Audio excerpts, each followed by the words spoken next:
దేవుని ప్రజలారా, సజీవమైన మందిరాలుగా మనం ఉన్నామా? కదిలే మందిరాలుగా ఉన్నామా?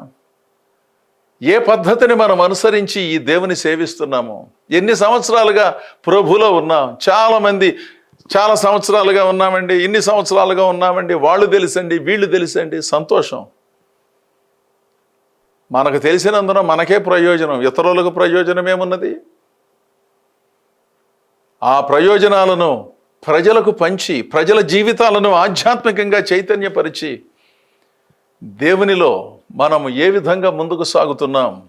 అందుకని దేవుని ప్రజలారా, మన జీవన విధానాలను ఆధ్యాత్మికంగా మెరుగుపరుచుకోవటం ఎంతో ప్రాముఖ్యం.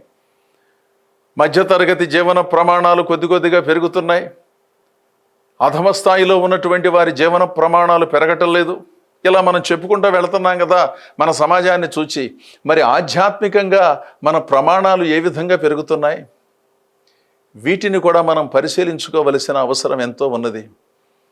దేవునిపైన ఆధారపడినప్పుడు, దైవ సంబంధమైన సంగతులను మనం పరిశీలించినప్పుడు, వాటిని చక్కగా నేర్చుకున్నప్పుడు, వయస్సుతో నిమిత్తం లేకుండా దేవుడు ఎన్నో సంగతులను నేర్పించి, సమయానుకూలమైనటువంటి భావనలను మనకు తెలియజేసి, ఎలా నడుచుకోవాలి, ఎలా మాట్లాడాలి, ఎలా ఉపసంహరించుకోవాలి, ఎక్కడ మౌనముగా ఉండాలి, ఎక్కడ దేవుని మాటలను ఏ విధంగా బోధించాలి, వారికి అర్థమయ్యేటట్లుగా ఎలా చెప్పాలి, అనవసరపు చేదస్థానికి తావు లేకుండా, అనవసరపు పట్టుకు తావు లేకుండా, అర్థవంతమైన విడుపుతో దేవుని సంగతులను ఏ విధంగా ప్రజలకు తెలియచేయాలో పరిశుద్ధాత్ముడు మనకు నేర్పిస్తాడు.